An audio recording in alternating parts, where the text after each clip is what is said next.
না, মুরব্বী আছে মুরব্বী। আসলে এদের মুরব্বী ঠিকই রে পারে, কেউ ওটার আগে মুরব্বী উঠছে দেখছেন। ইমাম সাহেব ভয়ের ঠেলা দোয়া করছে, রব্বানা আতিনা ফিদ দুনিয়া হাসিনা। মডেল মসজিদ, কি মসজিদ? এই মডেল মসজিদের ইমাম গুলা যা হাসিনার ভয় করছে ভাই। এখন আওয়ামী লীগ কতগুলো চামচাস, 5 ওয়াক্ত নামাজ তো সালারা পড়েই না, এরা জুম্মার দিন ইমামের কাছে যায় বসে আর কে হুজুর প্রধানমন্ত্রীর নামে দোয়া করবেন। এখন এই ভয়ের ঠেলায় রব্বানা আতিনা ফিদ দুনিয়া হাসিনা। আপনারা বলেন তো হাসিনা না হাসানা? কারণ মানুষের তৈরি আইন যখন সমাজে চালু থাকবে আর ডক্টর কামাল্লার মতন সংবিধান যখন দেশ চলবে, ওই দেশে কোনোদিন মানুষ আল্লাহর ভয় পুরোপুরি করতে পারবে। কোরআনের তাফসীর করলাম, যিনি আল্লাহর শপথ করে বলেছেন ৭১-এর যুদ্ধের কোন কাদা আমার শরীরে লাগে নাই, যারা আমাকে রাজাকার বলবে তারা জারদ সন্তান। জোরে গান কথা ঠিক কি না? ও রাজাকারে দোহাই দেয় জেলখানার মধ্যে রাখলো। আমি সহ বাংলাদেশের সমস্ত বক্তারা দোয়া করেছি, আল্লাহ কোরআনের পাখিরে তুমি জেলখানা হেফাজত করো। দিন দিন হুজুরের চেহারা সুন্দর হয়, আরো সুন্দর হয়। ভারত কয় খবর কি? কয় ভালো আছে, আরো টকটাকা হচ্ছে। তাহলে তো মরবি না। আমি তো কারাগার মানে হাসি না, তুই ক্ষমতা যাবি, উই মরবি। তাহলে কি করা লাগবে? বলে জেলখানা থেকে বের করে হাসপাতালে নিয়ে যাওয়া, চিকিৎসার কথা বলে আল্লাহর ওলিকে নিয়ে গেল হাসপাতালে। নার্স বলতেছে ডাক্তার একটা ইনজেকশন করার সাথে সাথে হুজুর পড়ে গেল, আর দুনিয়াতে থাকলো না। তার ছেলেদেরকে পর্যন্ত দেখতে দেওয়া হয়নি। জোরে গন্ডা ঠিক না? আল্লাহর বান্দারা মনোযোগ দিয়ে কথাগুলো শুনবেন। বিরক্ত হয়ে আমি বলেছি, আল্লাহ তুমি আসমানে আরামে বসে আছো, তোমার কলেমা ধারণ করার কারণে সকালে 3টা করে চাবুক মারে, বিকালে 3টা করে চাবুক মারে, আর নবী আরাম করতেছে মদিনায়। এই রোমের জেলখানায় আমাকে দেখার মতন কেউ নাই। মেয়েটা বলে, মুরব্বী হযরত আলীকে বলতেছে, কানতে কানতে যখন ঘুমায় গেছি, ওই ঘুমের ঘরে স্বপ্নে দেখি একটা নূরের পুতুলি আমার মাথার কাছে বসে আমার মাথায় হাত দিয়ে বলতেছে, মা নির্যাতনে তোর বড় কষ্ট রে মা, আমি তোকে সান্ত্বনা দিবার আইছি। আমি তখন বললাম, আপনি কে গো মা? আপনি কি জান্নাতের হুরি না বেহেশতের পরী? আপনি কে গো? তখন সে আমাকে জানাইলো, আমি জান্নাতের হুরিও না বেহেশতের পরীও না, আমি হলাম জগৎ বিখ্যাত মা ফাতেমা। মেয়েটা বলতেছে, আমিরুল মুমিনিন, ওই জেলখানার মধ্যে আমি তার মুখের দিকে তাকায় দেখি চোখের ভুরু জোড়া দেখতে পাই, বাম গালে কালো একটা তিল দেখতে পাই, থুতনির তেলে লাল একটা দাগ দেখেছি। হোসেন চিল্লায় বলে, রে মেয়ে, 1 নম্বর প্রশ্নের উত্তর যেমন আশা করেছিলাম তার চাইতে 100 গুণ তুমি ভালো দিয়েছ। জোরে সরে বলেন সুবহানাল্লাহ। ওমর ফারুক বলতেছে, আলী ভাই আমার ঘটকালি আল্লাহ কবুল করেছে। হোসেন বলতেছে, এত সহজ না, কারণ 3টা প্রশ্নের উত্তর না দিলে আমি বিবাহ করব। জোরে কর, আরো জোরে। তাহলে আজকে ঘড়ির দিকে তাকায় দেখেন, যখন আমি স্টেজে আইছি তখন 10:30। জোরে কন, কয়টা? 10:30টায় ওয়াজ শুরু করছি, এখন বাজতেছে 10 মিনিট কম 12টা। আমি যদি আরো 8 ঘন্টা ওয়াজ করি, অসুবিধা আছে? আচ্ছা, আর 6টা পর্যন্ত বুড়া হয়েছে দেখে মনে করছি যে শক্তি কমে গেছে। একটা মেরে থুয়েছি, একটা ওয়াজ আমি বগুড়া মেরে থুয়েছি। আগে কেউ আপনাদের খেয়াল আছে যে সকালবেলা আপনাকে শেরপুর ওয়াজ করছি, সকালে ওয়াজ করছি, 8টার থেকে করছি, আবার জোহরটা করছি, আবার মাগরিবটা করছি, আবার এশার থেকে করছি, আবার রাত 12টার পর থেকেও করছি। সব ওয়াজ মিলে টাকা হচ্ছে 4000। রে ঠকান ঠকাবে ভাই। হুজুর 17 বছর আমাকে না ঠকাছেন আপনারা, এরকম উপরে 100 টাকা লোট, ভিতরে 10 টাকা দিয়ে মোটা করে হাত ধরতেছে। তখন হুন্ডাল আওয়াজ করতেছেন, তো অত গুণিচ্ছন না, অগ্রত থুসি তেল কিনবার যায় দেখি 290।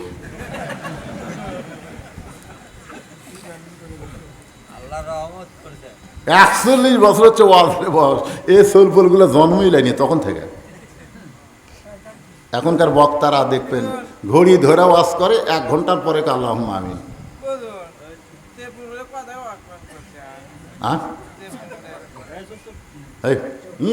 এক নম্বর শ্রোতা, যেটি যাই সেটি আগে।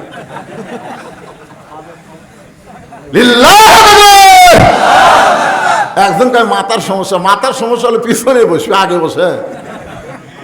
আমাদের কাছে পাগল, পাগল না হলে আল্লাহর দিদার কি মিলে রে, পাগল না হলে। আরো 2টা প্রশ্নের উত্তর আমি দিব, না দিয়ে এখান থেকে যাব না ভাইজান। কিন্তু এই গোরস্থানের জন্য মুরব্বী আছে, মুরব্বী আসলে এদের মুরব্বী ঠিকই রে পারে, কেউ ওটার আগে মুরব্বী উঠছে দেখছেন।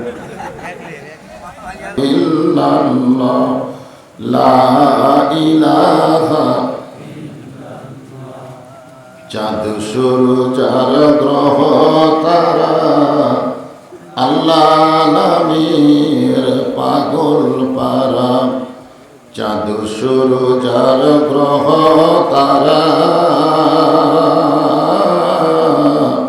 আল্লাহ নামের পাগল পারা। আমার আল্লাহ নামের এতই দয়া,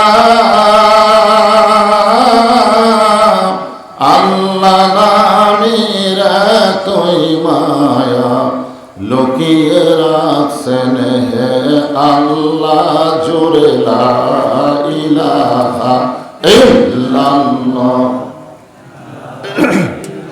ফ্যানটা একটু এদিকে, বাতাস আসতেছে না। লা ইলাহা ইল্লাল্লাহ, লা ইলাহা, লা ইলাহা ইল্লাল্লাহ মুহাম্মাদুর রাসূলুল্লাহ।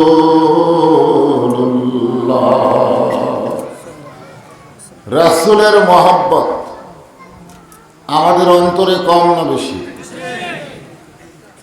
যখনই মোহাম্মদ রাসূলুল্লাহ উচ্চারণ করব, সঙ্গে সঙ্গে জবান করে বলতে হবে সাল্লাল্লাহু আলাইহি ওয়াসাল্লাম। আপনারা কি বিশ্বাস করেন যে আপনি এই মাহফিলে নবীর প্রতি দরুদ পড়লেন, আর একদল ফেরেশতা আপনার দরুদ মদিনা রওজা মোবারকে গিয়া জমা দিল? এটা কি আপনারা বিশ্বাস করেন?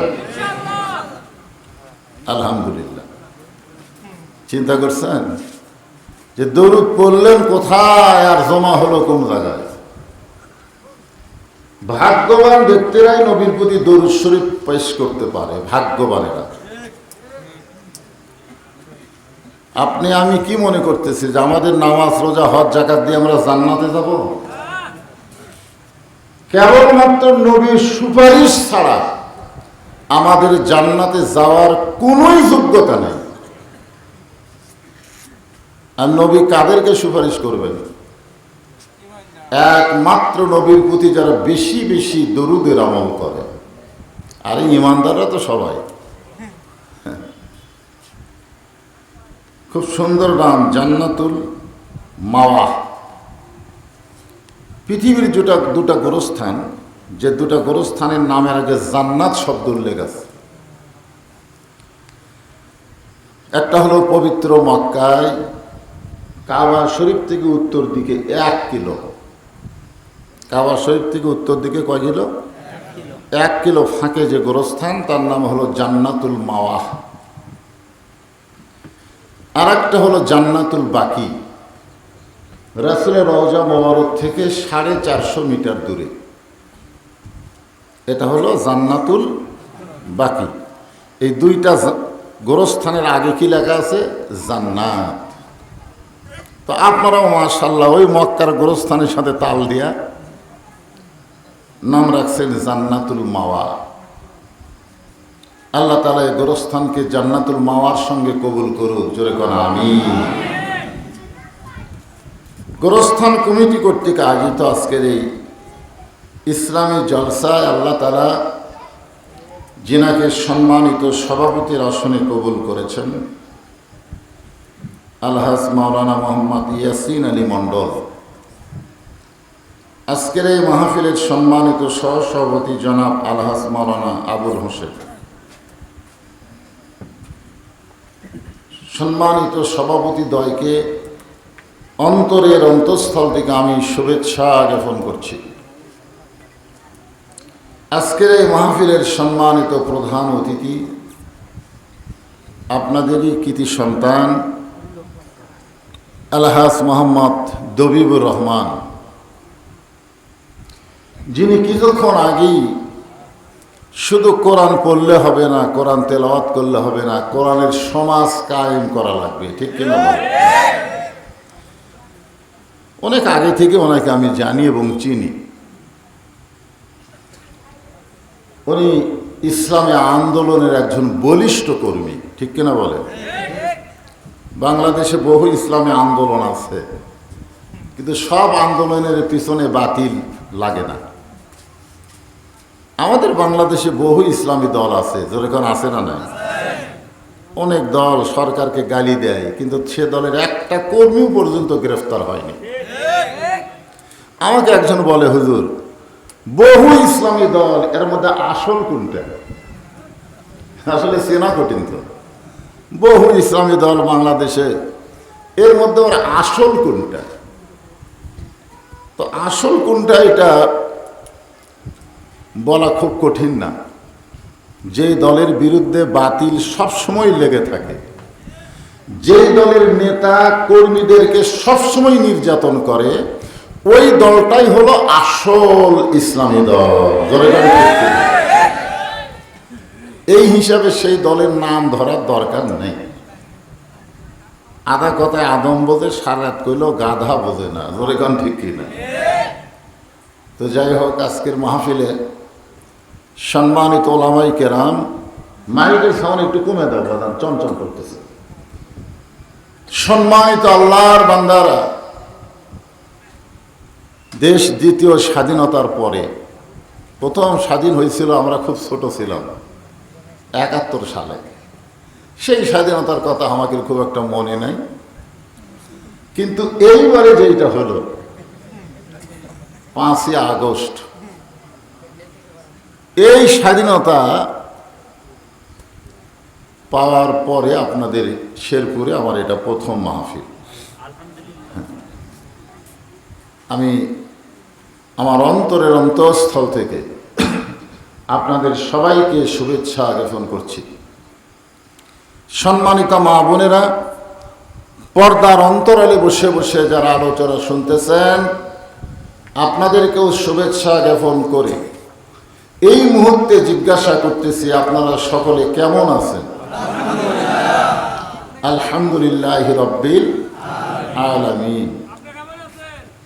জি আলহামদুলিল্লাহ, খুব ভালো। আর মাহফিলের কোনো অনুমতি লাগে না, বদরশি শেরপুরে ঢুকবে, কেউ বাধাও দিতে পারবে না। আয়, এখন আমি ডাকি আয়।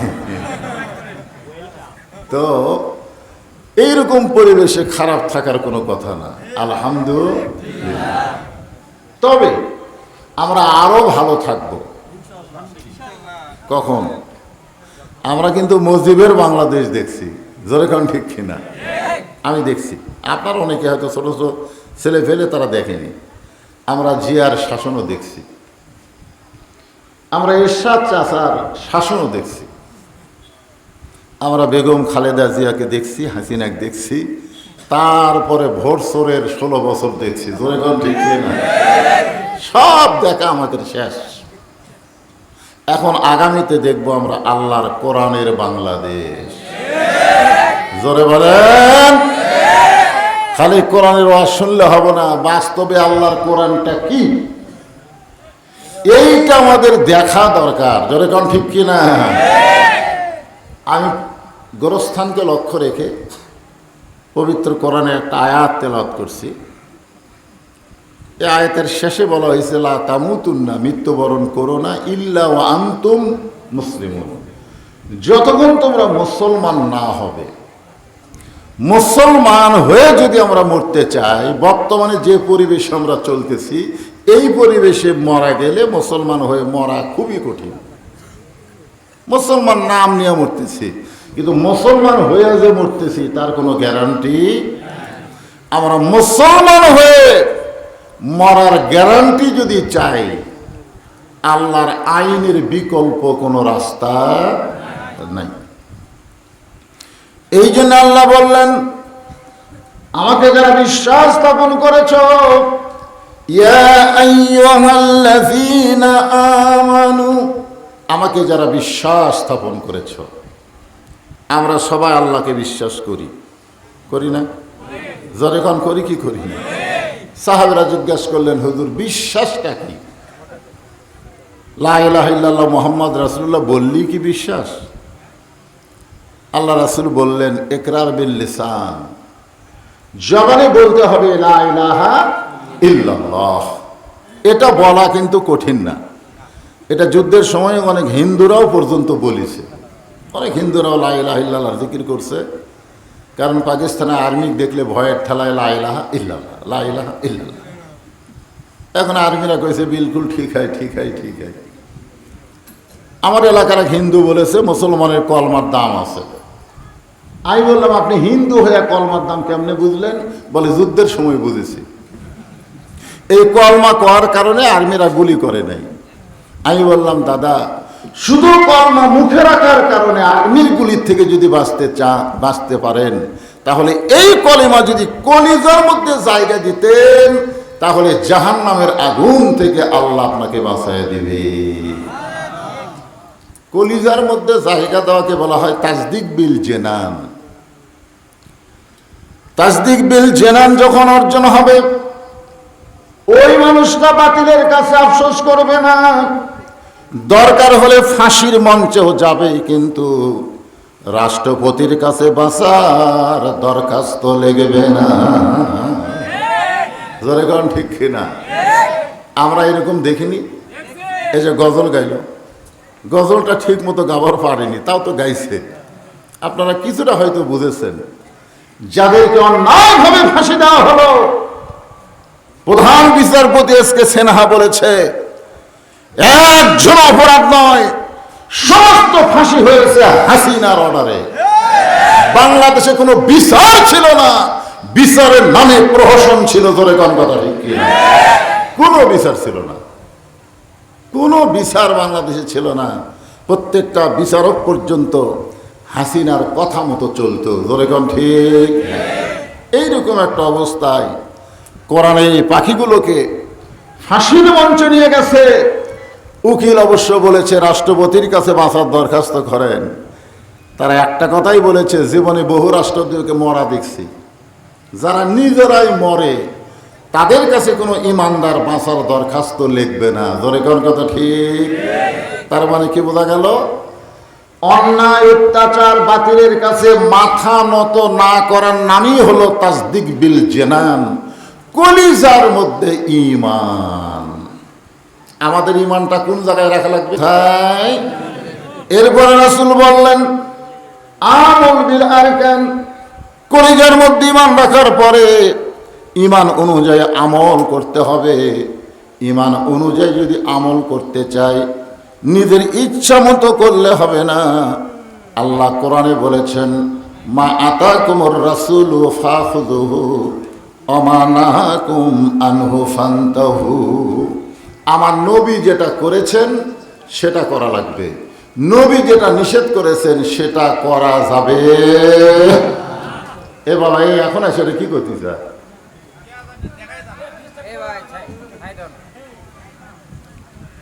খুব খেয়াল করবেন, আল্লাহর কোরআন, কোরআনই আল্লাহ বলতেছেন নবী যেটা করেছেন সেটা করা লাগবে, নবী যেটা করেনি সেটা করা যাবে?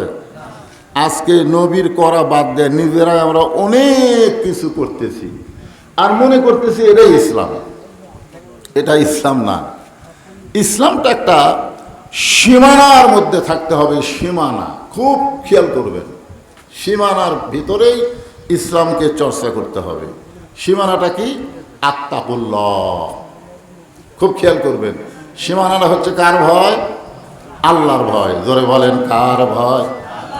আরো জোরে। আল্লাহর ভয়টা কেমনে করবেন? আল্লাহরে তো আমরা দেখতে পাই না, আল্লাহর ভয়টা কেমন এটা দেখার জন্যে, আল্লাহর ভয় দেখার জন্যে হযরত ওমর অর্ধ পৃথিবীর খলিফা হওয়ার পরেও ছদ্মবেশে মদিনার অলি গলি ঘুরতেছেন। খুব মনোযোগ দিয়ে শুনবেন, আল্লাহর ভয় কারে কয় এটা দেখার জন্যে হযরত ওমর ছদ্মবেশে মদিনার অলি গলি ঘুরতে গিয়া দেখতে পায় দুই পাহাড়ের মাঝখানে একটা সুন্দরী মেয়ে ধীর গতিতে হেঁটে হেঁটে চলতেছে। মেয়েটার সামনেও কোনো মানুষ নাই, পিছনেও কোনো মানুষ নাই, একা একা মেয়েটা চলতেছে দুইটা পাহাড়ের মাঝখানে রাস্তা দিয়া। সামনেও কোনো মানুষ নাই, পিছনেও কোনো মানুষ নাই। ওমর ফারুক মেয়েটার নিকটে গিয়ে বললেন, মা, এই নির্জন পথে তুমি একা একা চলতেছো, তোমার সামনেও মানুষ নাই, পিছনেও মানুষ নাই, তোমার অন্তরে কি কোনো ভয় ডর লাগতেছে না? মেয়েটা বলে, পথিক, তুমি কি হযরত ওমরকে চেনো? সুবহানাল্লাহ বলেন। মেয়েটা কাকে বলতেছে? ওমরকে লক্ষ্য করে বলে, পথিক, তুমি কি হযরত ওমরকে চেনো? যদি হযরত ওমরকে চিনতা তাহলে এরকম বেসাইজা কথা বলতা না। ওমর যেদিন থেকে আল্লাহর কোরআন দিয়া রাষ্ট্র চলায়, সেদিন থেকে মানুষের কলিজায় কেবলমাত্র আল্লাহ ছাড়া অন্য কারো ভয় থাকবে না। ইংরেজের শাসন দিয়া, ডক্টর কামালের সংবিধান দিয়া মানুষের কলিজায় আল্লাহর ভয় আসবে না। আল্লাহর ভয় আনতে গেলে আল্লাহর কোরআনের আইন লাগবে। ধরে বলেন ঠিক। আমার এলাকার এক ইমাম সাহেব ভয়ের ঠেলা দোয়া করছে, রব্বানা আতিনা ফিদ দুনিয়া হাসিনা। মডেল মসজিদ। কি মসজিদ? এই মডেল মসজিদের ইমামগুলা যা হাসিনার ভয় করছে ভাই। এখন আওয়ামী লীগ কতগুলো চামচাস, 5 ওয়াক্ত নামাজ তো শালারা পড়েই না, এরা জুম্মার দিনই ইমামের কাছে যায় বসে, আর কে হুজুর প্রধানমন্ত্রীর নামে দোয়া করবেন। এখন এই ভয়ের ঠেলায় রব্বানা আতিনা ফিদ দুনিয়া হাসিনা। আপনারা বলেন তো হাসিনা না হাসানা? কারণ মানুষের তৈরি আইন যখন সমাজে চালু থাকবে, আর ডক্টর কামাল্লার মতন সংবিধান যখন দেশ চলবে, ওই দেশে কোনোদিন মানুষ আল্লাহর ভয় পুরোপুরি করতে পারবে। মেয়েটা বলতেছে, পথিক, যে রাষ্ট্র চালায় সেদিন থেকে এই কলিজার ভিতরে আল্লাহ ছাড়া অন্য কারো ভয় থাকবে না। আমার মায়েরা যারা পর্দার অন্তরালে তারা শোনেন, সেদিন ষোড়শী নির্জন পথে যাবে, কোনো জন কটু কথা কবে না, পথে আর প্রান্তরে সম্পদের মোহে পড়ে খুনা রাহাজানি হবে না। সবাই বলবেন, যদি মেনে চলি কোরআন। জোরে কন, যদি মেনে চলি কোরআন আর রাসূলের বিধান, সকলেই শান্তিতে থাকবে। বাংলার আকাশে যেদিন কলেমার পতাকা উড়বে। 90% মুসলমানের দেশে আল্লাহর কলেমার পতাকা উড়ুক, এটাকে আপনারা চান? কারা কারা চান? 2 হাত তুলে আল্লাহরে দেখান। হাত নামান। দেখছি তো সবুজের মধ্যে লাল, দেখেন। এখন দেখব সবুজ পতাকার মধ্যে কালো কালি দিয়া লা ইলাহা ইল্লাল্লাহু মুহাম্মাদুর রাসূলুল্লাহ। ওমর ফারুক বললেন, মা, তুমি যে ধীর গতিতে চলতেছ, আমার মনে হয় তোমার ভিতরে কোনো দুঃখ লুকে আছে। কারণ তোমার হাঁটা দেখে বুঝতেছি তুমি যে ধীর গতিতে হাঁটতেছ, আমার মনে হয় তোমার ভিতরে কোনো দুঃখ লুকে আছে। মেয়েটা চোখের পানি বের করে হলো, পথিক আমি আসলেই একজন দুঃখী নারী, আজকে 6 দিন হলে হযরত ওমরকে আমি খুঁজে বেড়াই। আমি আসলে একজন কি নারী, আজ কয়দিন হলে হযরত ওমরকে আমি খুঁজে বেড়াই। ওমর ফারুক চমকে উঠছে, কারণ যেদিন থেকে হযরত ওমর খেলাফতের দায়িত্ব পাইছে সেদিন থেকে দুঃখী মানুষ তাকে খুঁজবে না, তিনি দুঃখী মানুষকে খোঁজার দায়িত্ব নিয়েছে। ধরে বলেন ঠিক? জামাত ইসলামের আমির সিলেটে গিয়ে কি বলছে, যে আমরা আপনাকে সাহায্য করবার আইছি নাই, আপনাদের সাথে আমরা দেখা করবার আইছি। ধরে কোন ঠিক কিনা? যেটা দিচ্ছে এটার নাম হলো বিনিময়। একজন ভাই আর একজন ভাইকে বিনিময় দিবে, সাহায্য করতে আসে নাই, আপনাদের সাথে দেখা করতে এসেছি। এটাই হলো একজন ইসলামী নেতার চরিত্র। ধরে কোন কথা ঠিক কিনা? ভাগ্য ভালো আমরা একটা নেতা পাইছি বাংলাদেশে ভাই, যার কথা শুনে কলিজা ভরে যায়। ধরে কোন ঠিক কিনা? আওয়ামী লীগেরা পর্যন্ত মোসর তাও দিছে, আমাকে ক্ষমা করে দিতে।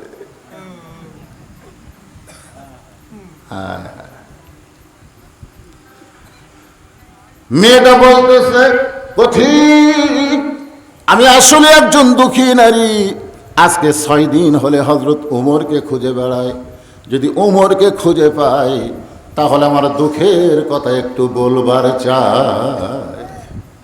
সঙ্গে সঙ্গে হযরত ওমর চোখের পানি বের করে বললেন, মা তুমি যে ওমরকে খুঁজতেছ আমি হইলাম সেই ওমর। সুবহানাল্লাহ জোরে কন। সঙ্গে সঙ্গে মেয়েটা বলতেছে, আপনি যদি সেই ওমর হন তাহলে চোরের মতন একা একা ঘুরতেছেন, আপনার চামচা নাই। কি বুঝতেছেন? বাংলাদেশের মতন 96টা দেশের খলিফা চোরের মতন একা একা ঘুরতেছে, তার কোনো পুলিশ নাই, র্যাব নাই, চামচা নাই। আর এখনকার একটা সাধারণ নেতা যদি ঘোরে, চকিদার নিয়ে ঘোরে। ধরে কোন কথা ঠিক কিনা? আর এমপি হলে তো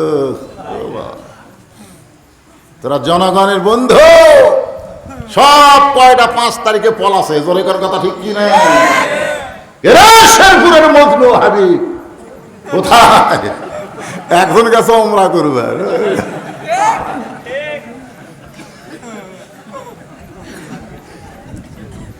ভাইজান এরা নেতা নয়, এরা মানুষের রক্ত চোষা। ধরে বলেন কথা ঠিক কিনা?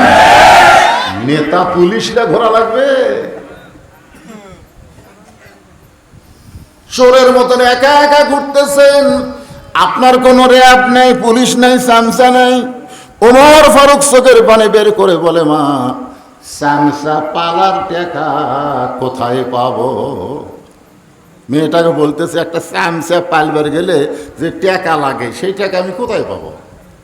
আপনার বলেন তো, চামচা পালবার গেলে টাকা লাগে না? কথা কম লাগে কি লাগে না? হ্যাঁ, জুমার দিনে অর্ধ পৃথিবীর খলিফা চামচা লম্বা জুব্বা গাওয়া খুতবা দিচ্ছে, মাঝখান থেকে একজন খাড়া হয়েছে। ওমর ফারুক বললেন, এজলেস, খুতবা শোনো, আমার বক্তব্য শোনো। দাঁড়াইছো কেন? বলে, আপনার বক্তব্য শুনবো না। অর্ধ পৃথিবীর খলিফা হযরত ওমরকে বলতেছে, আপনার বক্তব্য শুনবো না। তো বলে, আমার দোষ কি? বলে, আমাদেরকে খাটো পাঞ্জাবি দিয়ে আপনি লম্বা জুব্বা পরে খুতবা দিচ্ছেন। আপনি কি মনে করছেন আপনি খলিফা হোসেন দেখে আপনি লম্বা পড়বেন, আর আমরা সাধারণ লোক দেখে আমরা খাটো পড়বো? যতক্ষণ লম্বা জুব্বার কাহিনী না বলবেন ততক্ষণ আমরা খুতবা শুনবো না। চামচা পালবি, খালি জুব্বা একটু লম্বা হবে, তাই অবস্থা কি? এটা হচ্ছে কোরআনের শাসন। জোরে কোন সুবহানাল্লাহ। সঙ্গে সঙ্গে আব্দুল্লাহ ইবনে ওমর 30 পারা কোরআনের হাফেজ, 6 লক্ষ হাদিসের হাফেজ। জোরে কোন সুবহানাল্লাহ। হযরত ওমর ফারুকের সন্তান 30 পারা কোরআনের হাফেজ, আবার 6 লক্ষ হাদিসের হাফেজ। বাবার পাশে গিয়া চোখের পানি নিয়ে বলতেছে, রে নবীর সাহাবীরা, তোমরা খাটো পাঞ্জাবি হলেও তো নতুন পোশাক পরে নামাজ পড়তে আইছো, কিন্তু আমার পরনে তাকায় দেখো, আমার পরনে নতুন কোনো কাপড় নাই। ওসমান গনি বলে, আব্দুল্লাহ, আজকে জুমার দিনে নতুন কাপড় না পরে তুমি পুরাতন কাপড় কেন পরেছো? আব্দুল্লাহ বলতেছে, আমি যদি নতুন কাপড় পরতাম তাহলে আমার বাবার জুব্বা লম্বা হতো না। দুনিয়ার সবাই যখন ঘুমায়, আমার বাবা তখন ঘুমায় না। আমি একদিন গভীর রাত্রে ঘুম থেকে চেতন পায়ে দেখি আমার মা দরজায় দাঁড়ায় আছে। আমি বললাম, মা, আপনি না ঘুমায় দরজা কেন? মা বলতেছে, আব্দুল্লাহ, তুই তো জানিস না রে বেটা, তোর বাবা যেদিন থেকে মদিনার খলিফার দায়িত্ব পাইছে সেদিন থেকে আর রাতের বেলা ঘুমায় না, আর রাতের বেলা ঘুমায় না। তোর বাবা মানুষের দুঃখ কষ্ট দেখার জন্য যখন বের হয়ে যায়, তখন আমি দরজায় দাঁড়িয়ে আল্লাহর কাছে দোয়া করি, আল্লাহ, তোমার উমরকে তুমি হেফাজত করো। রাতের অন্ধকারে ঘুরতে ঘুরতে দেখে তাঁবুর মধ্যে পাতিলে গোস্ত পাক হচ্ছে, আর ছোট বাচ্চারা ক্ষুধার জ্বালায় মা মা বলে কাঁদতেছে। মা বলতেছে, বাবা, একটু ধৈর্য ধরো, গোস্ত সিদ্ধ হলেই তোমাদেরকে খাবার দেব। ছোট বাচ্চা খালি কান্দে। ওমর ফারুক চমকে গেল। দুম্বার গোস্ত হলে 8 ঘন্টা লাগবে, উটের গোস্ত হলে বড় জোর 1 ঘন্টা লাগতে পারে, কিন্তু এত গভীর রাত হয়ে গেছে, এখন পর্যন্ত গোস্ত সিদ্ধ হয় না। এটা কেমন মা? এই মায়ের অন্তরে কি দয়া নাই? ওমর ফারুক চোরের মতন চুপি চুপি ওই তাঁবুর কাছে গিয়ে বললেন, মা, তোমার কলিজার মধ্যে কি দয়া নাই মা? তোমার বাচ্চা ক্ষুধার জ্বালায় কান্দে, আর এখন পর্যন্ত তোমার গোস্ত সিদ্ধ হয় না। মেয়েটা বলে, পথিক রে, তুমি রাস্তা দিয়ে যাচ্ছ, চলে যাও, আমার দুঃখের কথা শুনে তোমার লাভ নাই। আমার বাড়ি হলো ইয়ামিন দেশে। আমি শুনতে পাইছি খলিফা ওমর অত্যন্ত ভালো মানুষ। আমি ইয়ামিন থেকে আমার 2টা এতিম বাচ্চাকে খলিফা ওমরের কাছে নিয়ে যেতে চাই, কিন্তু বিকেলবেলা এত মানুষের ভিড়, আমি যেতে পারি নাই। আজকে রাতের বেলা তাঁবু টাঙ্গাইয়া আমার 2টা বাচ্চাকে নিয়ে আমি ঘুমাবার চাই।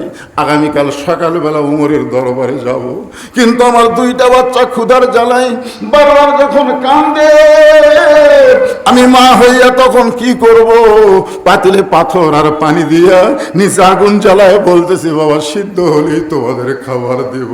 আমার বাচ্চাদের পেটে এত খিদা রে পথিক, মনে হয় সকাল পর্যন্ত আর বাঁচবে না। ওমর ফারুক এক দৌড় মারলেন, এক দৌড়ে বাইতুল মালের দরজায় গিয়ে বললেন, আসলাম, সবচাইতে খাবার বড় বস্তা আমার মাথায় উঠাইয়া দে। আসলাম বলে, আমির আল মুমিনিন, কোথায় যাওয়া লাগবে? আমি চাকর হুকুম করেন। ওমর বলে, আসলাম রে, একজনের পাপের বোঝা আর একজন মাথায় নেয় না, দে, আমার মাথায় উঠাইয়া দে।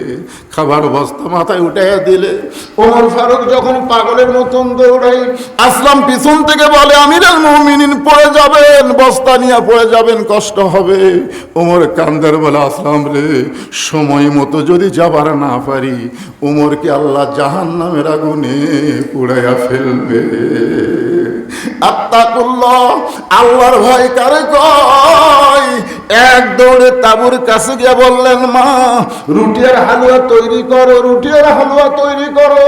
রুটি হালুয়া তৈরি করে যখন ওমর ফারুকের হাতে দেয়, ওমর ফারুক 2টা এতিম বাচ্চাকে 2 উরাতের উপর, আর যারা আহত অবস্থায়, বাগানের মালিক নিচে বসে কান্দে আর কয়, আল্লাহ, বিচার দেবো কার কাছে? শালা বেটাও চোর, বাপও চোর। জোরে কান্দ। আপনারা বলেন, আমাদের বাংলাদেশে বিচার ছিল? জোরে কান, বিচার ছিল? সব আইনগুলোকে বিনা অপরাধে জেলখানায় তুলেছে, আর জালেমদেরকে জামিন দিয়েছে। জোরে কান, কথা ঠিক? ওমর ফারুক চোখের পানি বের করে বললেন, আব্দুল্লাহ, এই পাঞ্জাবিটা তোকে দিতে আসিনি বাজান, এইটা আমার ভাগে পড়ছে। তুই এখন বল আগামীকাল জুমার দিনে এই ছোট পাঞ্জাবি পরে আমি কেমনে খুতবা দিব? তোর পাঞ্জাবিটা আমাকে একটু দান করে দে বাবা, তোরটা আমারটা মিলে আমি একটু লম্বা জুব্বা বানাবার চাই। আব্দুল্লাহ বলে গভীর রাত্রে আমার কাপড়ের টুকরা যখন বাবাকে দান করে দিলাম, বাবার কাপড় আমার কাপড় একত্র করে বাবা লম্বা জুব্বা বানায় খুতবা দেয়। এখন বলো খুতবা শোনা যায় কি না যায়? সমস্ত সাহাবীরা বলতেছে আল্লাহর কোরআন দিয়ে যখন রাষ্ট্র চলবে, এমন ভালো মানুষকে নেতা হিসাবে দেখা যাবে।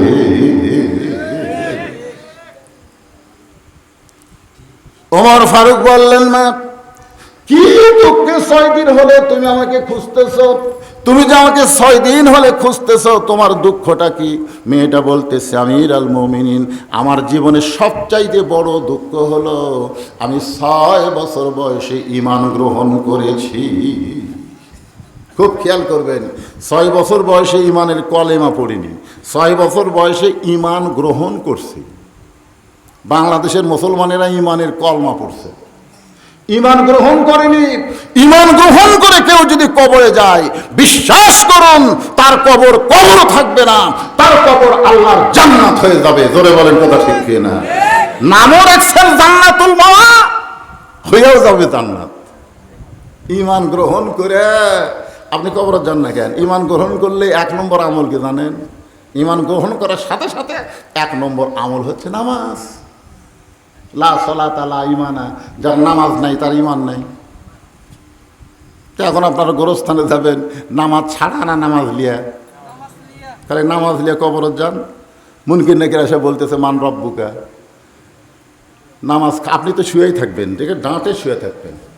আপনি নামাজ খাড়া হয়ে বলবে, কে রে মুনকির নাকির, কাকে রব সম্পর্কে প্রশ্ন করতেছিস? সারা জীবন কয় ওয়াক্ত নামাজ পড়ছে হিসাব দেন। প্রত্যেক রাকাতে রবের নাম কয়বার লেছে হিসাব দেয়। মুনকির নাকির কয়, ভাই আমরা তো তা জানি। তো তা জানিস না, মান রব্বুকা প্রশ্ন করছিস কেন? মসজিদের মধ্যে ঢুইকাই যে বান্দা আলহামদুলিল্লাহি রাব্বিল আলামিন বলছে, রুকুত যায় যে বান্দা সুবহান রাব্বিল আযীম বলছে, সিজদা যায় যে বান্দা সুবহান রাব্বিল আলা বলছে, তা আবার রব সম্পর্কে প্রশ্ন করিস? মুনকির নাকির কয়, আল্লাহ তোমার বান্দাকে রব সম্পর্কে প্রশ্ন করলে নামাজ যে খেবা খেপছে আমরা করবো কি? আল্লাহ কই যে নামাজ নিয়ে কবরে যাচ্ছে, তার রবের উত্তর হয়ে গেছে। সুবহানাল্লাহ কর না কেন? সুবহানাল্লাহ কর না কেন? আর বেনামাজি হয় মরিয়া দেখেন পাশা কিভাবে ফাটায়। মেয়েটা বলতে 6 বছর বয়সে ঈমান গ্রহণ করেছি, শুধুমাত্র ঈমান গ্রহণ করার অপরাধে সকালবেলা 3টা চাবুক, বিকালবেলা 3টা চাবুক মারছে। আমার দেহের এমন কোনো জায়গা নাই যে জায়গায় চাবুকের আঘাত লাগে নাই। আজকে আমির হামজা ওয়াজ করতে করতে বলে আমি কাউরে চিনি না।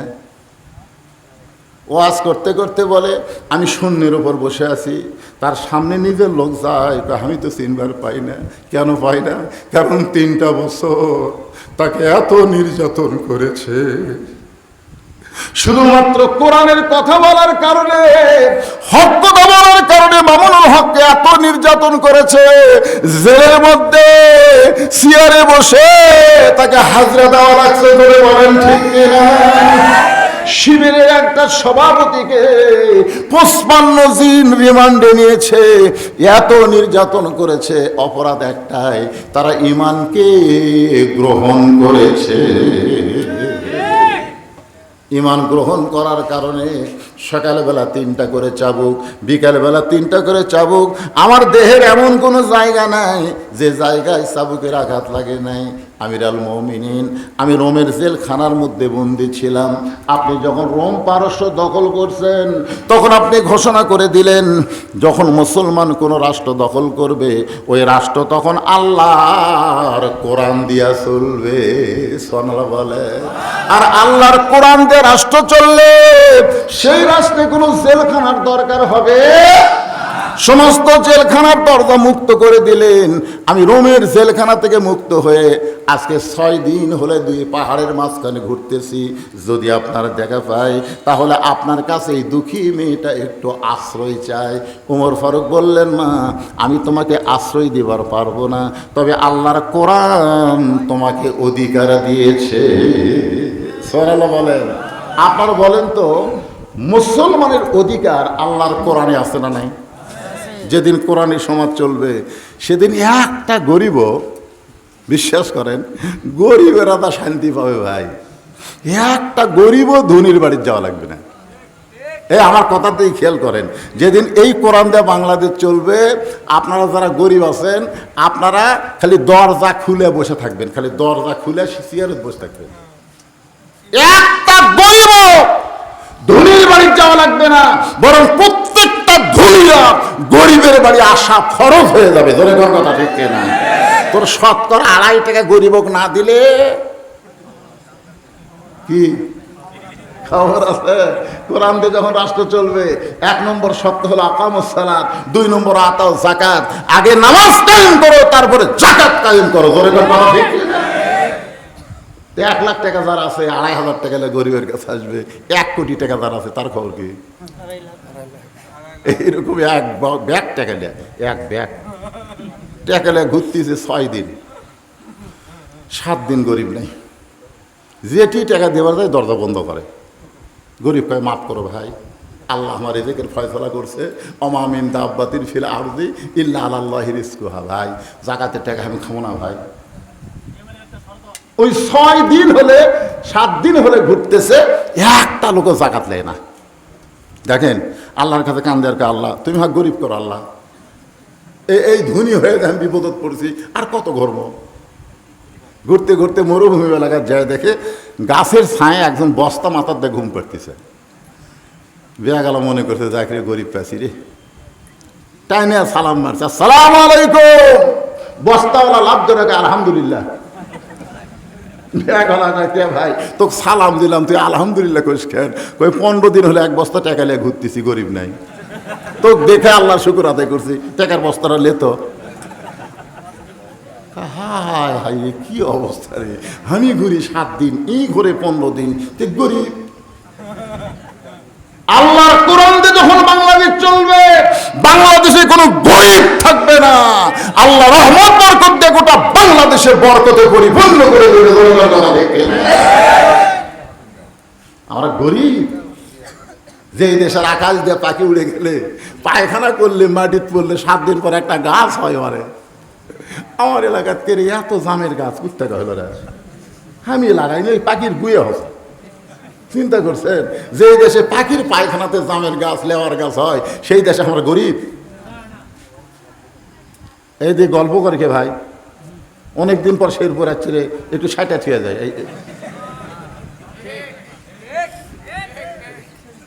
কি মন খারাপ করতেছেন? দবির ভাই যে কথাগুলো বলে, কষ্ট করে বলে, বহুদিন আগ থেকে শুনতেছি। খালি কোরআনের ওয়াজ শুনে আর কোরআন শুনবো না। আগামীতে আমরা আল্লাহ কোরআনের বাংলাদেশ দেখবো। জোরে কোন কথা ঠিক কিনা? খালি আলিম গুলো এক হলে হয়, এই শালার আবার এক হবার চাই না। জোরে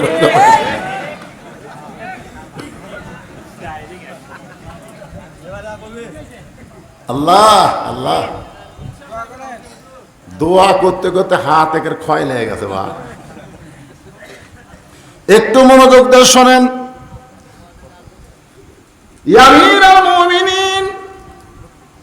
আপনি যখন জেলখানার দরজা মুক্ত করে দিলাম, তখন 6 দিন হলে আপনাকে খুঁজতেছি, আপনি আমাকে একটু আশ্রয় দেন। ওমর ফারুক বললেন, মা আমি তোমাকে আশ্রয় দিবার পারবো না, তবে ইসলাম তোমাকে অধিকার দিয়েছে।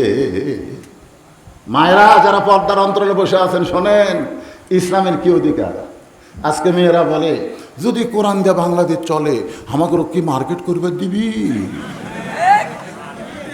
কোরআন দিয়ে যদি বাংলাদেশ চলে, তাহলে কি স্টার জলসা দিয়ে বাংলা চলবি?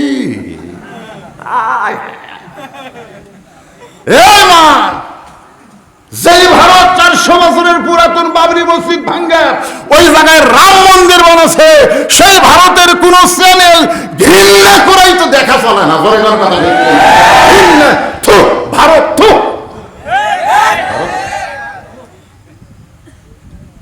একটা বয়কট করা দরকার। শালা বাবা নিমকির জাত শালা আমাদের কলজার মধ্যে হাত দিয়ে 400 বছরের পুরাতন মসজিদ ভাঙ্গে ওরা রাম মন্দির বানাছে, আর ওরকে চ্যানেল স্টার জলসা জি বাংলা আমাকে মায়েরা দেখে, ঘৃণা করে না? মায়েদের অধিকার একটু খেয়াল করবেন। ওমর ফারুক বললেন, মা এই মুহূর্তে তোমার অধিকার হলো, তোমার বয়স কত? বলে আমার বয়স হলো 18 বছর, কারণ 6 বছর বয়সে ঈমান গ্রহণ করছি আর 12 বছর জেলখানায় বন্দী ছিলাম, আমার বয়স হচ্ছে 18 বছর। ওমর ফারুক বললেন, মা 18 বছরের একজন যৌবনা নারীর জন্য ইসলামের বহু অধিকার আছে, তার মধ্যে 1 নম্বর অধিকার হলো ভালো একটা ছেলের সঙ্গে বিয়া বসা।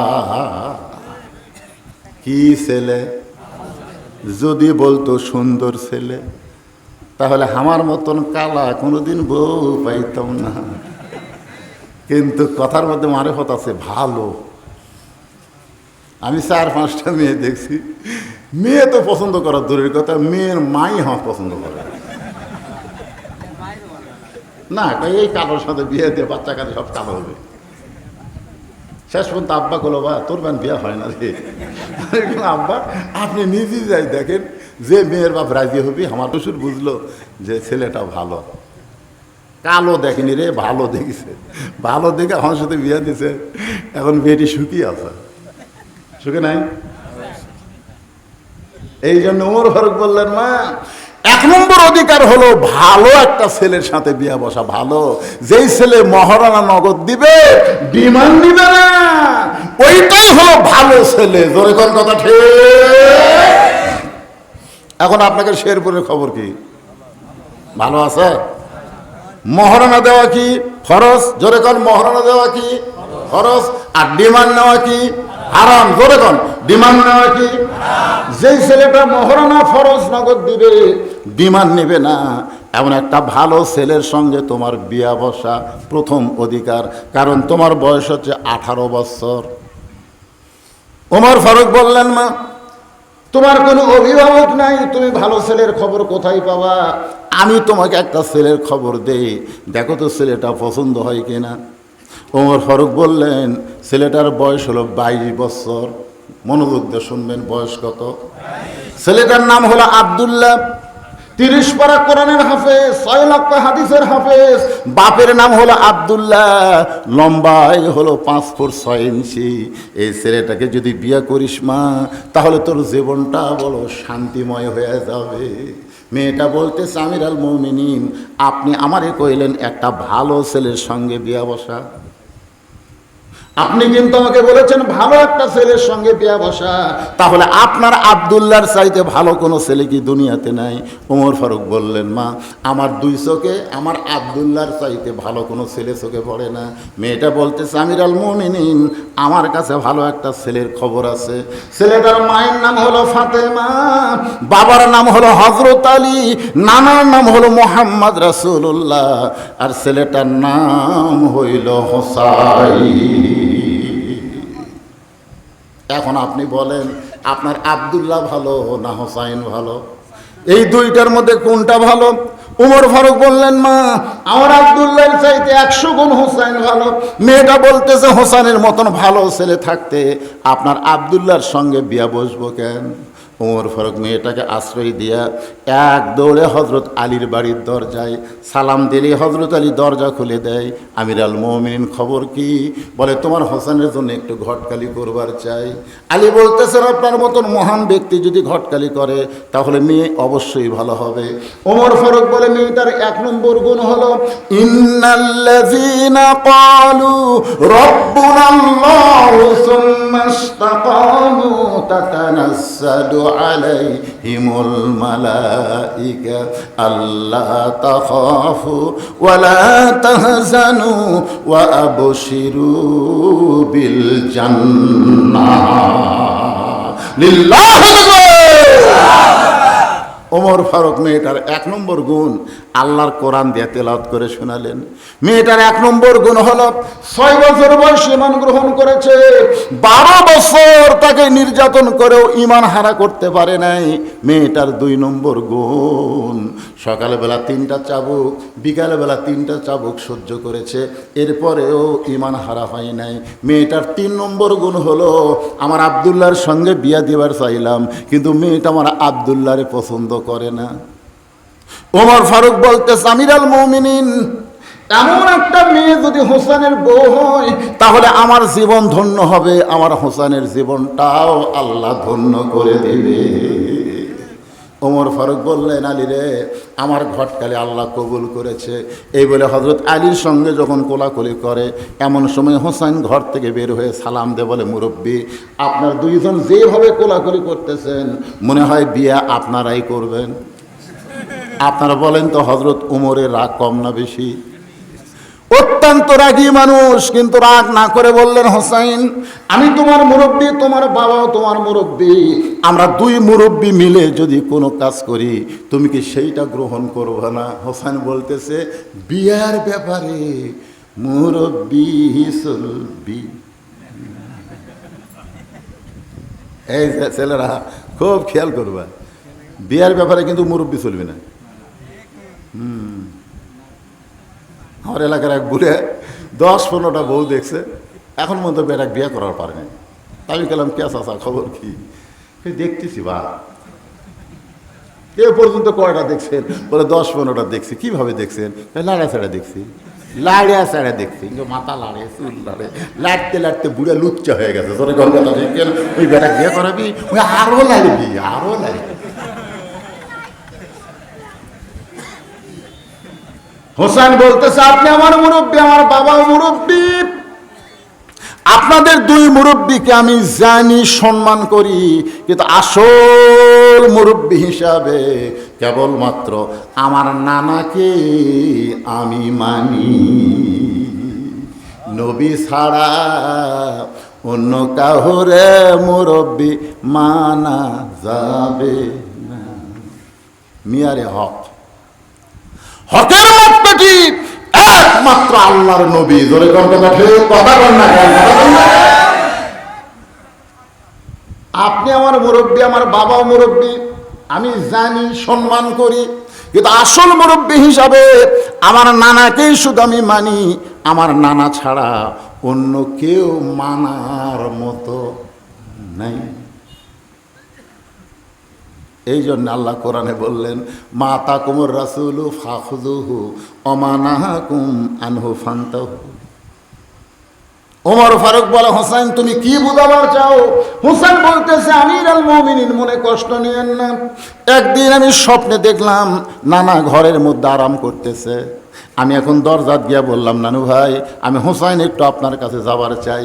আমার নানা বলতেছে, খবরদার, এখন দরজা খোলা যাবে না, আমি জান্নাতে আরাম করতেছি। আমি হোসেন চমকে গেলাম। ভাঙ্গা ঘরের মধ্যে আমার নানা শুয়ে আছে, আর নানা কয় জান্নাতে আরাম করতেছি। আমি জানলার ফাঁক দিয়ে তাকায় দেখি নানির উরাতকে বালিশ বানায় আমার নানা শুয়ে আছে। আমি রাগ করে বললাম, নানা ভাই, নানির উরাতকে বালিশ বানায় শুয়ে থাকলে কি জান্নাতে থাকা যায়? নানা বললেন, হোসেন রে, তুই ছোট্ট মানুষ, বুঝবি না। তোর নানির মতন বউ যদি কেউ ঘরে পায়, ওই ঘরটা আল্লাহর জান্নাত হয়ে যায়। তোর নানির মতন বউ যদি কেউ ঘরে পায়, ওই ঘরটা আল্লাহর জান্নাত হয়ে যায়। আমিরুল মুমিনিন, আমি হোসেন সেই দিন থেকে সিদ্ধান্ত নিয়েছি, বিয়ে যদি করতে হয় আমার নানার মতো একটা বিয়ে করব। আমার বড় ভাই হাসান বিয়ে করার পর থেকে গোপনে গোপনে কান্দে। আমি একদিন হাসানকে বললাম, হাসান ভাই, আপনার মুখ সবসময় ভার দেখি, চোখের মধ্যে পানি, ব্যাপার কি? আমার ভাই বলে, তুই ছোট, তোকে বলা যাবে না। আমি পিছনে পিছনে ঘুরি আর বলি, হাসান ভাই, আপনার চোখের মধ্যে পানি, মুখটা ভার, কারণটা কি বলবেন না? হাসান বলে, হোসেন রে, কাউরে বলিস না, তোর ভাবি আমার কলজার মধ্যে আগুন জ্বলায় দিচ্ছে। তোর ভাবির নাম হলো জায়দা, অত্যন্ত খারাপ মহিলা। তো আমার ভাই হাসান বিয়ে করার পর থেকে কাঁদতেছে, আমিও বিয়ে করার পরে কাঁদবো না। ভাবিয়া করিও কাজ, করিয়া ভাবিও না। যে যুবকের এখনো বিয়ে করনি বাজান, ও বাজান, শিলা কলা খাইস না রে, শিলা কলা খাইস না রে, তুই কলা শিলা খা। কথাটা খেয়াল করছেন?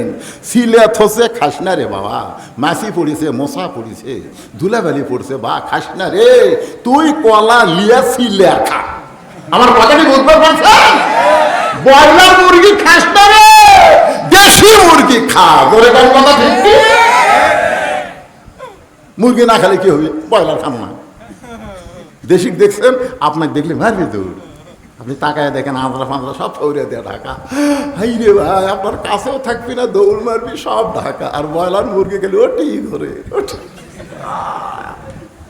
শালা আঁধরা ফাঁদরা সব বাইর করে তোছে। তোলে কথা ঠিক। যুবক যারা এখনো বিয়ে করনি বাবা, ভাবিয়া করিও কাজ, করিয়া ভাবিও না। অনেক ছেলে বিয়ে করার পর থেকে বউ নিয়ে শেরপুর বাসায় থাকে, বাপ মা এই ফুলবাড়িতে কান্দে, বাপ্পার দিকে খেয়াল করে না। ধরে কোনো কথা ঠিক কি না? বউতে কানের মধ্যে কি ঢুকে দিছে।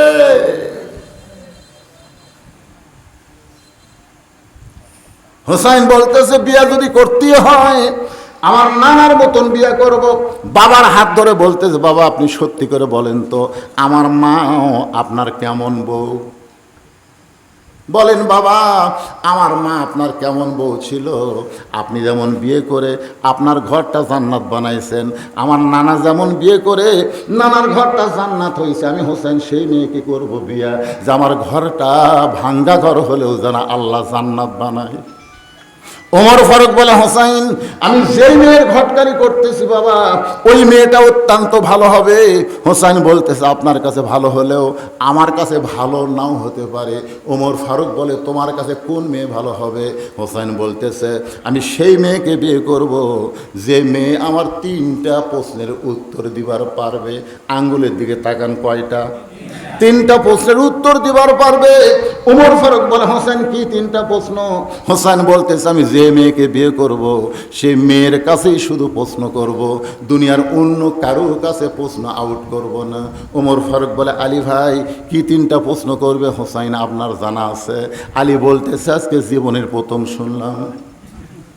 ওমর ফারুক বলে আলী যখন জীবনের প্রথম শুনেছে, আমি উমর যখন জানি না, তাহলে আমার ঘটকালে আল্লাহ কবুল করে নাই।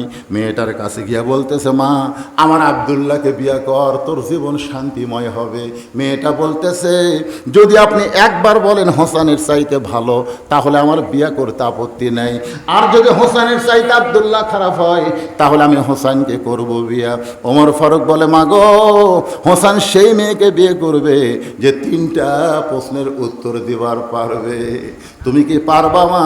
যেই প্রশ্ন আমি উমর জীবনে শুনি নাই, যেই প্রশ্ন তোর বাবা জীবনে জানে না, তাহলে তুমি কেমনে উত্তর দিবা? মেয়েটা ঘরের ভিতর থেকে বলে আমিরুল মুমিনিন হোসেন কি 3টা প্রশ্ন করবে আমি জানি না, তবে আমার ঈমান বলতেছে হাক্কা তুকাতিহি, আমার ঈমান বলতেছে আমি না পারলেও আমার আল্লাহ পারাবে। কি মনে করছেন? আর্মির হাতে রাইফেল, আর্মির হাতে স্টেন গান, পুলিশের হাতে স্টেন গান, পুলিশের হাতে রাইফেল। নির্দিষ্ট তারিখ মোতাবেক, একটু মনোযোগ দিয়ে শুনবেন যুবকেরা, নির্দিষ্ট তারিখ মোতাবেক ডান পাশে হযরত উমর ফারুক বসে গেছে, বাম পাশে হযরত আলী, আর মাঝখানে হোসেন রাদিয়াল্লাহু বসে। সামনে একটা চাদর দেওয়া হয়েছে, চাদরের ওই পারে ওই 18 বছরের মেয়েটাকে বসানো হয়েছে। আমার মায়েরা যারা পর্দার অন্তরালে একটু মনোযোগ দিয়ে শোনেন মা, মরে গেলে 5 কাপড় আর খাটনি চাদর দিয়া ঢাকলে পর্দা হয় না। পর্দা করতে গেলে যৌবন বয়স থেকেই পর্দা করা হবে, পরপুরুষ যেন দেখতে না পারে। জোরে কোন ঠিক কিনা? অকরনা ফি বুয়ুতিকুন্না ওয়ালা তাবাররাজনা তাবাররুজাল জাহিলিয়াতিল উলা। আপনাকে এলাকার মেয়ে মানুষ বললে কয় কাপড়? কথা কয় না। আবার খাটনি কি দিয়ে ঢাকে? চাদর দিয়ে ঢাকে না? মেয়ে মানুষের খাটনি কিন্তু চাদর দিয়ে ঢাকে। ফেরেশতা কয় আল্লাহ এই মেয়ে মানুষ যখন জীবিত আসলো গোটা ফুলবাড়ি, ফুলতলা না ফুলবাড়ি, গোটা ফুলবাড়ি ঘুরিছে, ফুলবাড়ি সব লোক এক চিনে, তো মরার পরে 5 কাপড় আবার চাদর খাটনি দিয়ে ঢাকলো কেন? তখন ফেরেশতা কয়, আল্লাহ কয় ফেরেশতা ওটার নাম হলো বাংলাদেশ রে। বাংলাদেশের মেয়েরা বাঁচতে পর্দা করে না রে, মরার পরে করে। সামনে একটা চাদর দেওয়া, চাদরের ওই পারে 18 বছরের মেয়েটাকে বসানো হয়েছে। আপনাদের কাছে আমার প্রশ্ন হলো চাদর দেওয়ার কারণ কি? আরো জোরে বেগম মমতাজ কি কইছিল? এই শালি সংসদে গেছে, যাই সদর ঘাটের গায়িকা ছিল তাই গেছিল সংসদে। সিয়াসাতটা হাদিস নাকি জানে, আজাহারির বিরুদ্ধে কথা কইছে। জোরে কথা বল না কেন? কুটি আজাহারি, ওর নাম নিতে ঘৃণা লাগে। কি কথা রে, কালকে আজাহারি চলে যাচ্ছে। হ্যাঁ পরশুদিন, আচ্ছা ঠিক আছে, কাল পরশু বাংলাদেশে তো আজাহারি চলে যাচ্ছে। হায় হায় রে, মমতাজ মমতাজ। আল্লামা শফি হুজুরকে তেঁতুল হুজুর কথা জানেন? যিনি হাজার হাজার আলেমের ওস্তাদ আহমদ শফি হুজুরকে তেঁতুল হুজুর কথা। ওরে শরীয়তের মৌলানা, 14টা করলা কানা, মনের পর্দা বড় পর্দা তেঁতুল হুজুর বুঝলো না। মনের পর্দা যদি বড় পর্দা হয়, আপনারাই বলো হযরত ওমর ফারুকের মন ভালো না খারাপ? হযরত হোসেনের মন ভালো না খারাপ? আলীর মন ভালো না খারাপ? তারপরও সামনে চাদর দিয়ে বুঝাই দিল মনের পর্দা পর্দা নয়, পর্দা হলো আল্লাহর আইন। কোরআন দিয়ে যখন রাষ্ট্র চলবে তখন নারীদের জন্য পর্দাকে আল্লাহর আইন করে দেওয়া হবে। নারীদের জন্য আলাদা বাজার থাকবে, আলাদা মার্কেট থাকবে। ওই মার্কেটের মধ্যে কোনো পুরুষ মানুষ ঢুকতে পারবে না। ধরে বলেন কথা ঠিক কিনা? আমার মায়েরা মনে কষ্ট নেন না, আপনাদেরও স্বাধীনতা থাকবে। মা এখন তো স্বাধীনতা নাই, কিন্তু তখন স্বাধীনতা থাকবে। আল্লাহর কোরআন আপনাদের স্বাধীনতা দিয়ে দিবে। এবার ওমর ফারুক বলা, হোসাইন এখন 3টা প্রশ্ন করো। কি 3টা প্রশ্ন করবে? হোসাইন এবার দাঁড়িয়ে বলতেছে, রে মেয়ে তুমি একা একা বসে আছো, তাই বলে তুমি একলা না, আমি হোসাইন বড় একা হয়ে গেছি। ওমর ফারুক বলে, কয় কি রে, তো ডান পাশে আমি বসে আছি, বাম পাশে তোর বাপ বসে আছে, তুই কেমনে একলা হলি? হোসেন বলে, রে মেয়ে আমার 2 পাশে 2জন মহামানব দেহ নিয়ে বসে আছে, কিন্তু মনে মনে মনে মনে তোমার পক্ষ নিয়েছে। যেমন আউয়াল আব্দুল আউয়াল সকালবেলা কয় 17% ভোট আছে, ঘুমোর থেকে উঠা কয় 40%। নির্বাচন কমিশনার নিরপেক্ষ বসে আছে, কিন্তু মনে মনে মনে মনে একটা দলের পক্ষ নিয়েছে। ধরে কোন কথা ঠিক কিনা? শালা দুটো কি ধরিছে।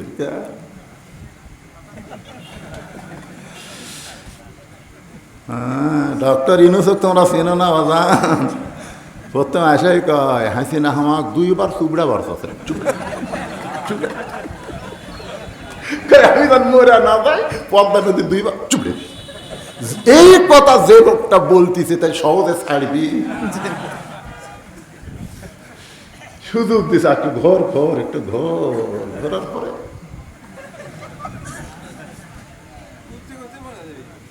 চিন্তা করছেন। হোসাইন বলতেছে 2জন মহামানব দেহ নিয়ে আমার 2 পাশে বসে আছে, মনে মনে তোমার পক্ষ নিয়েছে।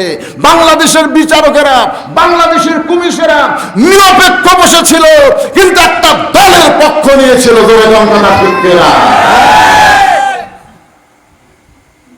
ওমর ফারুক বলে, হোসাইন এখন তাহলে তুমি প্রশ্ন শুরু করো।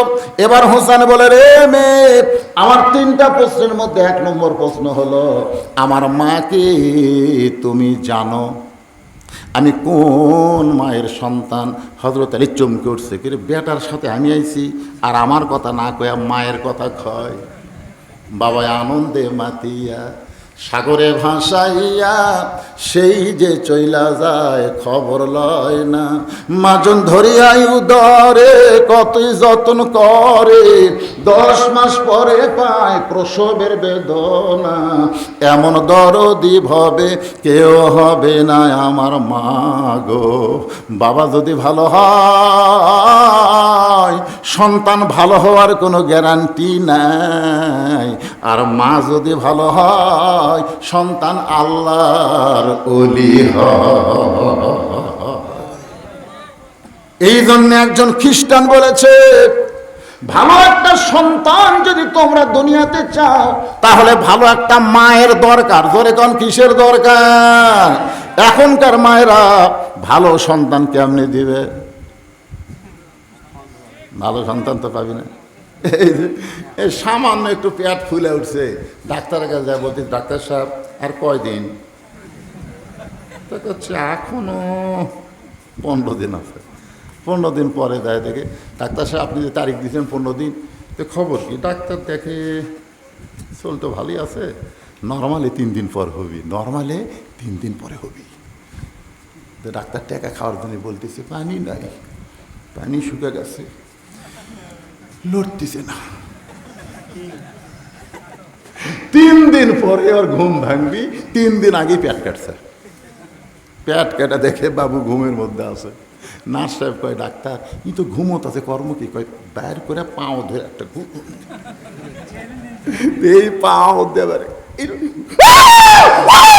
মানে এই ঘুরান দেওয়াতে ও মাথার যে থাকি খাবে ভাই, এই থাকিতে ওই বাচ্চা মোবাইল ছাড়া ভাত খায় না। ধরে কোন কথা, এই যে থাকি খাবে ভাই,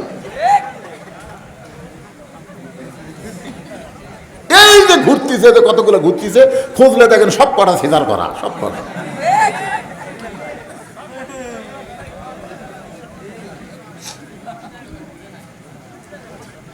আপনারা কি কোন আমি সিজার করা?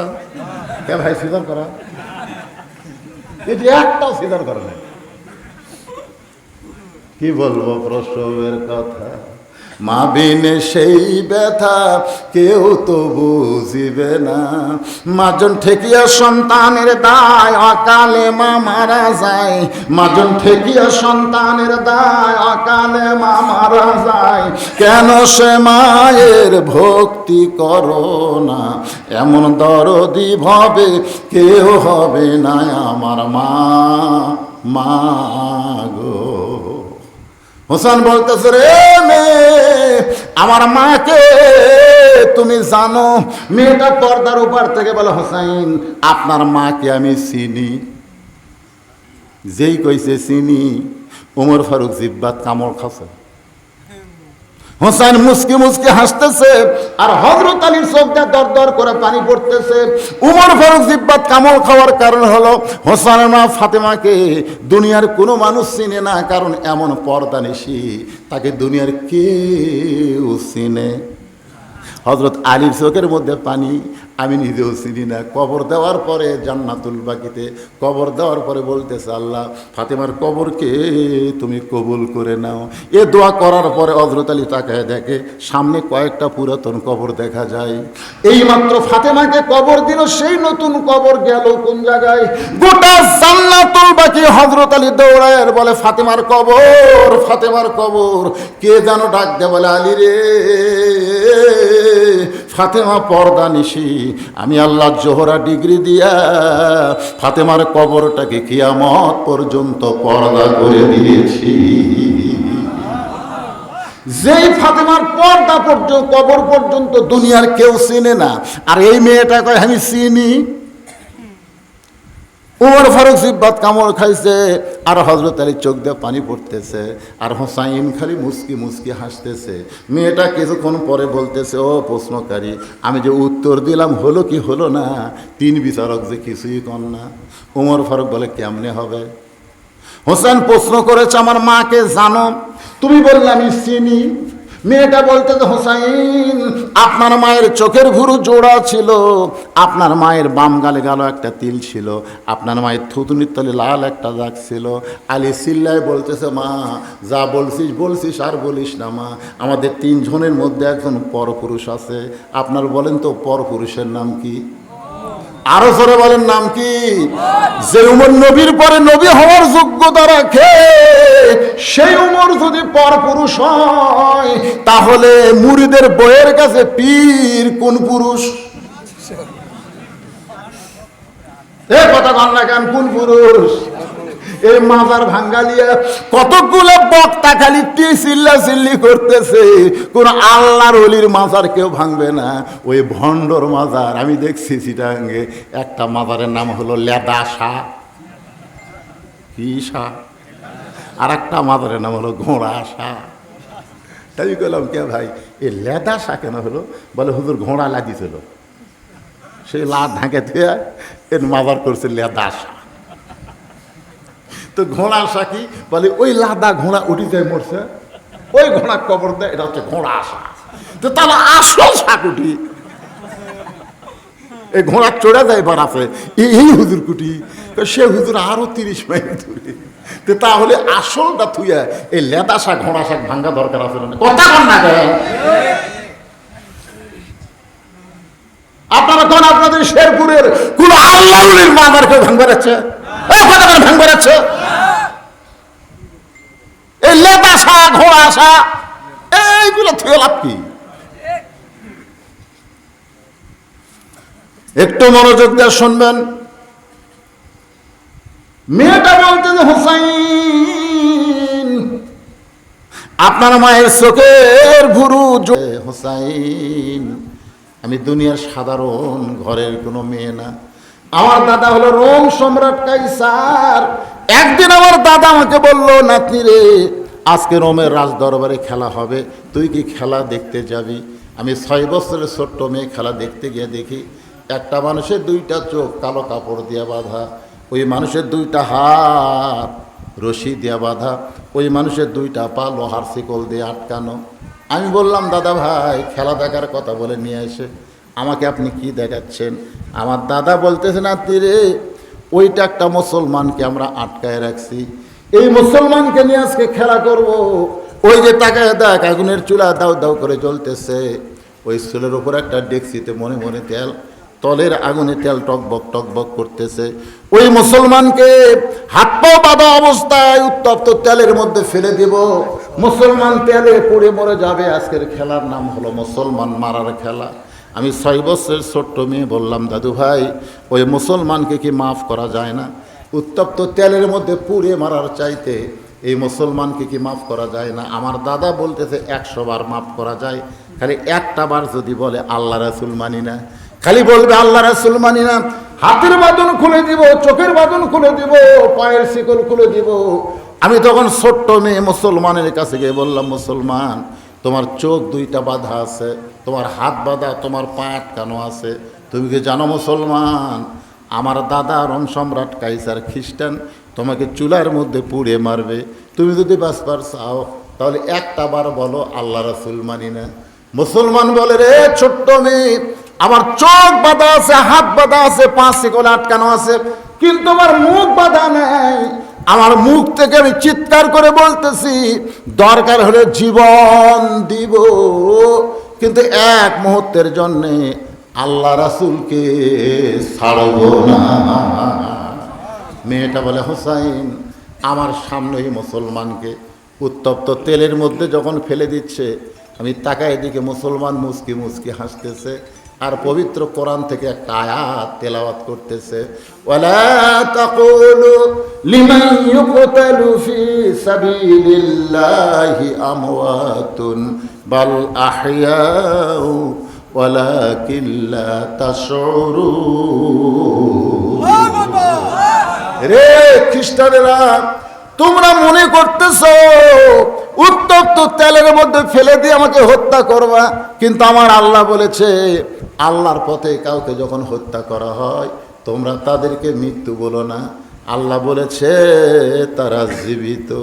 মেয়েটা বলে, হোসেন রে ওই মুসলমান হাসতে হাসতে তেলের মধ্যে যাওয়ার সময় একটা মধুর কলেমা উচ্চারণ করলো, লা ইলাহা ইল্লাল্লাহু মুহাম্মাদুর রাসূলুল্লাহ।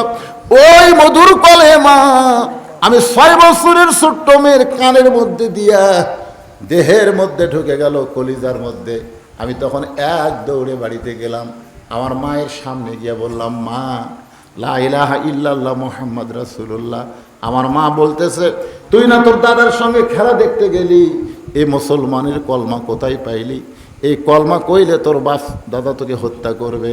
আমি তখন বললাম, মা, এ কলমাওয়ালারা কোনোদিন মরে না।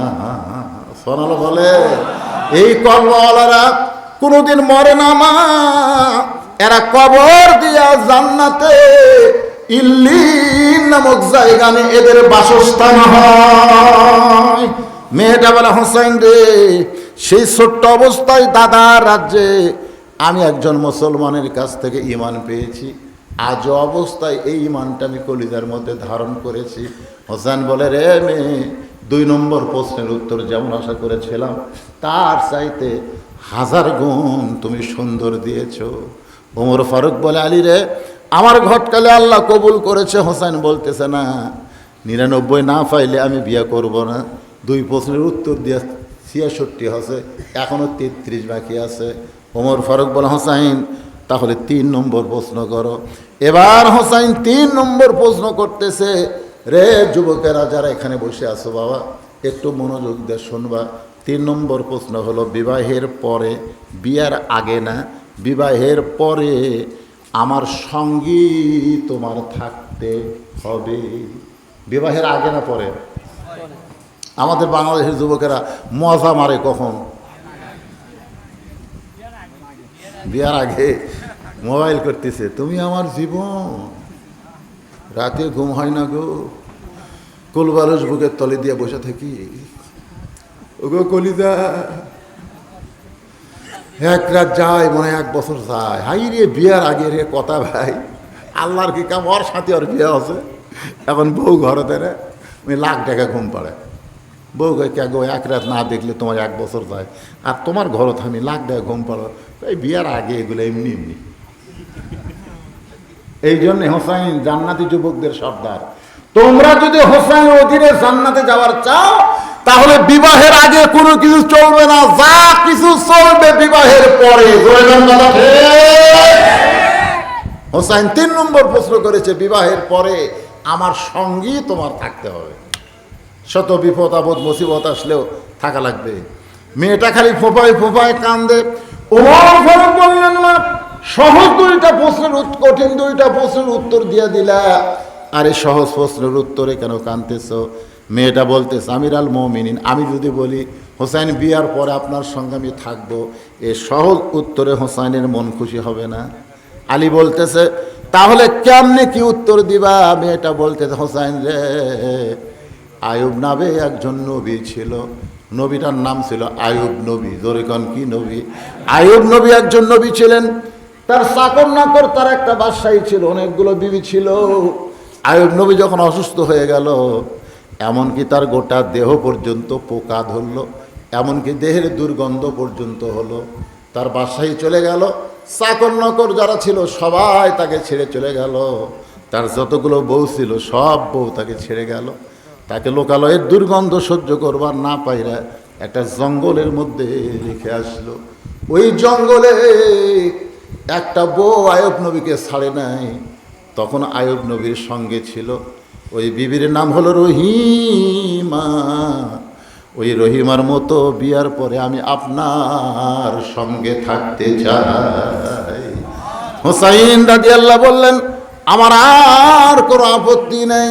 ইয়া আইয়ুহাল্লাযীনা আমানুত্তাকুল্লাহা হাক্কা তুকাতিহি ওয়া লা তামুতুন্না ইল্লা ওয়া আনতুম মুসলিমুন।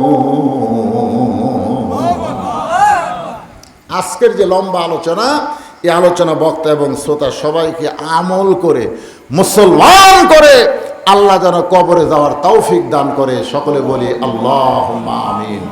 আপনাদের কবরে কারো কবর হচ্ছে এখনো? কয়টা? 6টা। কি অবস্থা ছিল আসমানের! আল্লাহ আসরের পরেও বৃষ্টি হয়েছে, এশার সময়ও বৃষ্টি হয়েছে। আল্লাহ তারপরও এত রাত পর্যন্ত আসমান ভালো রেখেছে। আল্লাহ কষ্ট করে মেহনত করে ফুলবাড়ির তোমার পাগলের আজকে জান্নাতের বাগান লাগাইস। মেহেরবানি করে আজকের মাহফিল আমাদের সকলের হেদাতের জন্যে, নাজাতের জন্যে, জান্নাতের জন্যে কবুল করে না। এই মাহফিলের শুরু থেকে শেষ পর্যন্ত যত আলোচনা হয়েছে আল্লাহ, এর মধ্যে যদি ত্রুটি হয়, ভুল হয়, মাফ করে দাও। এর যা হাদিয়া মঞ্জুর করো। সোনার মদিনায় নবী পাকের রওজা মোবারকে আল্লাহ তুমি কবুল করে নাও। तमाम अंबिया किराम, আসহাবে কিরাম, তাবিঈন কিরাম, তাবিঈন কিরাম, तमाम পৃথিবীর মাটির নিচে যত মুমিন মুমিনা আছে আল্লাহ সকলে আরো আফরে হাদিয়া কবুল করো। আল্লাহ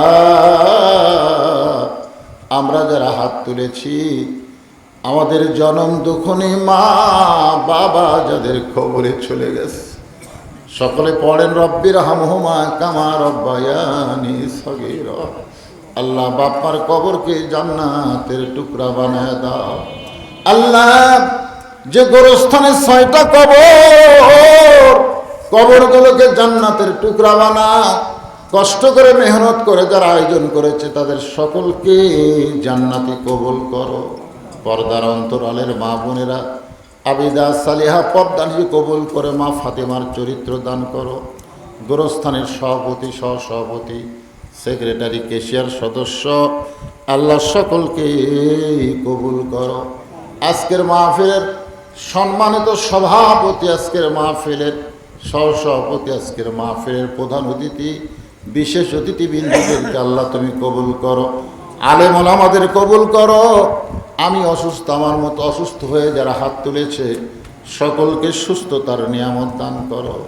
আল্লাহ স্বৈরাচারীর পতন হয়েছে, আগামীতে আল্লাহ তোমার কোরআনের শুধু আলোচনা নয়, কোরআনের সমাজ আমাদেরকে দেখার তৌফিক দান করে দিও। সুবহান রাব্বিকা রাব্বিল ইজ্জাতি আম্মা ইয়াসিফুন ওয়া সালামুন আলাল মুরসালিন আলহামদুলিল্লাহি রাব্বিল আলামিন। ওয়া জালা আখিরা কালিমাতুনা ইনদাল মাউতি। সকলে পড়েন লা ইলাহা ইল্লাল্লাহু মুহাম্মাদুর রাসূলুল্লাহ।